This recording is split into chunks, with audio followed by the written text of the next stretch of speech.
Hello friends, জয় মোহনবাগান। আগামী পরশুদিন থেকে শুরু হচ্ছে সুপার কাপ।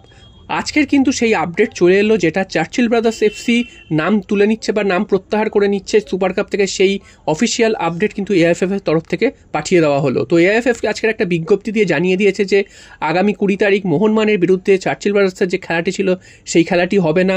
চার্চিল ব্রাদার্স তাদের নাম কিন্তু সুপার কাপ থেকে তুলে নিচ্ছে, যার ফলে মোহনবাগান ডাইরেক্টলি কোয়ালিফাই করে যাচ্ছে কোয়ার্টার ফাইনালে। এবং মোহনবাগানের যে খেলাটি ছিল 20 তারিখ রাত 8টার সময়, সেই খেলাটি আর যেহেতু হচ্ছে না, তাই জন্য বিকেলের খেলাটি অর্থাৎ ইস্টবেঙ্গল ভার্সেস কেরালা ব্লাস্টার্স ম্যাচটি শিফট হয়ে চলে যাচ্ছে রাত 8টার সময়। এবং এই ম্যাচের যারা বিজেতা হবে তারা কিন্তু মোহনবাগানের সাথে কোয়ার্টার ফাইনালে মুখোমুখি হবে। তো বুঝতেই পারছো মোহনবাগান বাই পেয়ে গেল, অর্থাৎ মোহনবাগানকে ট্রফি জিততে গেলে আর কিন্তু 3টে ম্যাচ জিততে হবে।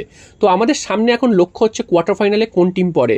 যদি কোয়ার্টার ফাইনালে ডার্বি হয় সেক্ষেত্রে মোহনবাগানকে ভাবনা চিন্তা করতে হবে, কারণ মোহনবাগান যার টিম নামি দল নিয়ে যাচ্ছে সুপার কাপ খেলতে, ডার্বি যদি হয় সে এই দল নিয়ে খেলাটা কিন্তু একটু চাপের, কারণ ইস্টবেঙ্গলের অবস্থা খারাপ ঠিকই, তবে মোহনবাগানের যেহেতু ম্যাক্সিমাম জুনিয়র প্লেয়ার, সেক্ষেত্রে ডার্বিতে যদি একটা অঘটন কিছু হয়ে যায় বা একটা খারাপ রেজাল্ট হয়ে যায়, তার দায় কিন্তু সবসময় ম্যানেজমেন্টকে নিতে হবে এবং সমর্থকরা কিন্তু সেটা একেবারেই মেনে নেবে না। তাই জন্য যদি ইস্টবেঙ্গল ওঠে কোয়ার্টার ফাইনালে, সেক্ষেত্রে কিন্তু মোহনবাগানকে আরও বেশ কিছু সিনিয়র দলের ফুটবলার নিয়ে আসতে হবে। সেটা যদি বিদেশিরা নাও আসে, ভারতীয় প্লেয়ারদের কিন্তু নিয়ে আসতে হবে। অর্থাৎ সেক্ষেত্রে বুঝতেই পারছো কাদের কথা বলছি, মানভীর বা লিস্টান, যারা খেলছেন না ভারতীয় প্লেয়াররা, তাদেরকে কিন্তু নিয়ে আসতে হবে। তো এইটা গেল মোহনবাগানের একটা মোহনবাগানের যে খেলাটা হচ্ছে না সেটার আপডেট। তো এবার প্রশ্ন হচ্ছে তাহলে ডার্বি হওয়ার সম্ভাবনা কতটা, কারণ তোমরা জানো যে ইস্টবেঙ্গলের এই মুহূর্তে অবস্থা একেবারেই ভালো নয়। তারা মারপিট করছে, ঝগড়াঝাটি করছে, এবং তারা যে ম্যাচ জিততে পারবে সে তারও কিন্তু কোনো গ্যারেন্টি নেই। অর্ধেক প্লেয়ার চোটাঘাতে জর্জরিত এখনও।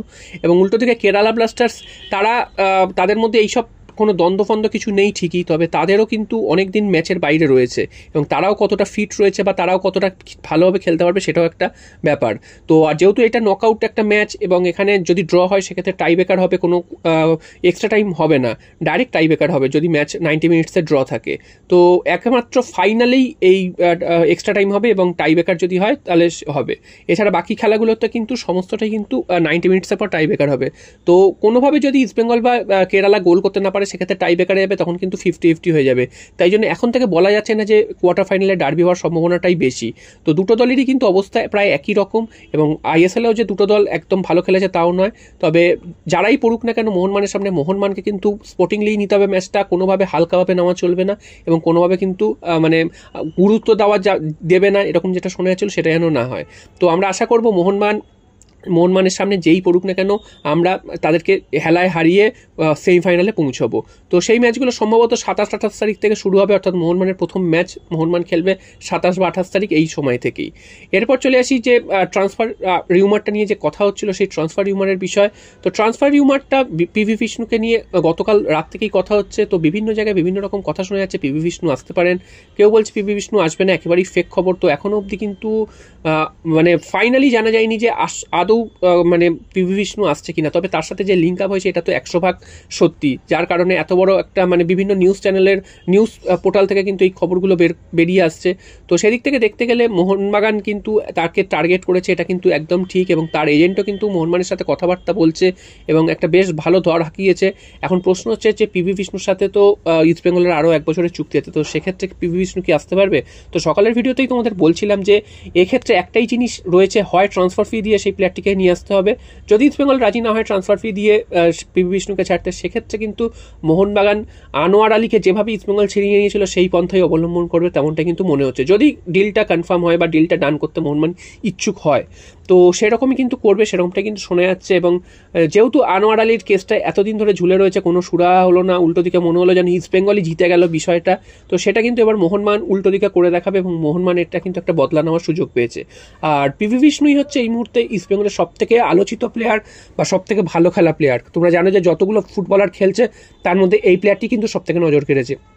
তাই এই প্লেয়ারটিকে যদি মোহনবাগান তুলে নিতে পারে, তাহলে ইস্টবেঙ্গলকে কিন্তু একটা বড় ধাক্কা দিতে পারবে মোহনবাগান। এবং পিভি বিষ্ণুরও কিন্তু ইস্টবেঙ্গলে থাকার যে খুব একটা ইচ্ছা আছে তা নয়, কারণ ইস্টবেঙ্গলে কিন্তু ভবিষ্যৎ অন্ধকার। এই দলটা যে আদৌ কিছু হবে বা কোনোদিন কিছু করতে পারবে তা কিন্তু কেউ জানে না, এবং এই দলটা থাকলে কিন্তু ওই 9-10এই শেষ করা ছাড়া আর কোনো উপায় থাকবে না।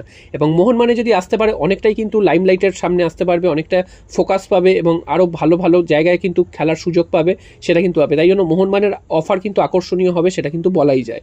আর সবশেষে চলে আসি যে সুপার কাপে কাপে যারা খেলবেন তাদের মধ্যে তো তোমাদের গতকালই বলেছিলাম যে সাহাল আব্দুল সামাদ, আশিক কুরুনিয়ান, দীপেন্দুর, দীপক নাংদি এরা তো খেলবেনই। এছাড়াও জুনিয়র দল থেকে যারা রয়েছে RFDL সদ্য জিতে এসছে তাদের মধ্যে থেকে কিছু প্লেয়ার নিয়ে খেলা হবে, এবং কোচ থাকবেন বাস্তব রায় এবং সহকারী কোচ থাকবেন ডেগি কার্ডোজো। তো দেখা যাক শেষ পর্যন্ত সুপার কাপে আমাদের প্রথম ম্যাচ কোয়ার্টার ফাইনাল, সেই কোয়ার্টার ফাইনালে আমরা কাদের মুখোমুখি হই এবং সেই ম্যাচটা মোহনবাগান কিভাবে মোকাবিলা করে।